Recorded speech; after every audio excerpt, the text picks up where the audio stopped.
लेकिन धुंधकारी तो प्रेत आत्मा वायु वेग होता है, रुक ही ना पाए।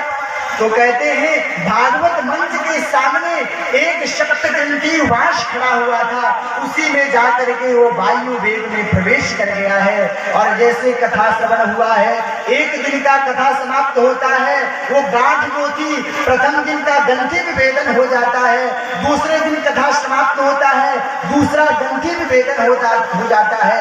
एवं सप्त दिनस्यैवा सप्त ग्रंथि विभेदिनम दिव्य रूप धरो जातो तुलसी दाम मंडितम पीतवासः घनश्यामा मुकुटी कुंडलान्वितः। 7 दिन की कथा जैसे समाप्त हुआ है, महाराज बांस के 7 ग्रंथि विभेदन हो गए हैं और आज धुंधकारी दिव्य रूप बन करके प्रकट हो गया है, तुलसी का माला पहना है, चतुर्भुज रूप धारण किया है। और गोकर्ण जी महाराज ने पूछा, भैया आप कौन हो? भगवान के पार्षद हो, कौन हो? और आज धुंधकारी ने कहा, भैया मुझे नहीं पहचाना, मैं आपका भाई धुंधकारी।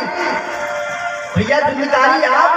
बोले हाँ भैया, आपकी कृपा का मैं क्या बखान करूं जो आप प्रेत पीड़ा से विनाश करने वाली कथा को सुना करके मुझे मुक्त कर दिया है।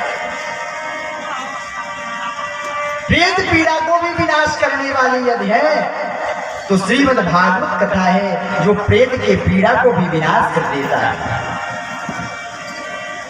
इतने प्रसन्न हुए हैं और जैसे ही विमान आया है, एक विमान लेकर के आए हैं और गोकर्ण जी महाराज ने प्रश्न कर दिया, भैया ये बताओ, पंडाल में इतने लोग उपस्थित हैं लेकिन एक विमान क्यों आया है? यहाँ हजारों की जनसंख्या में बैठे हुए हैं बड़े बड़े लोग कथा श्रवण करने के लिए, क्या फल में भी कोई भेद है क्या? और आज पार्षदों ने कहा है, महाराज फल में कोई भेद नहीं है। तो श्रवणस्य विभेदेन फल भेदोत्र संस्थितः। कहते हैं श्रीमद् भागवत कथा श्रवण में विभेदन हो सकता है, फल में कोई, क्योंकि हम लोग बैठे रहते हैं, हमारा मन कहीं और भागा है, महाराज कब कथा समाप्त करें, घर जाना है, खाना बनाना है, ये करना है। सुमन आदि हमारा घर की ओर भाग रहा है, तो ये कथा समझ में नहीं आ सकती है। आज पार्षद कहते हैं श्रवणस्य विभेदेन फल भेदोक्त संस्थितः। ये फल में विभेदन नहीं, श्रवण में है, जो जैसा सुनता है उसे वो फल प्राप्त हो जाता है। जितने लोग बैठे हुए थे महाराज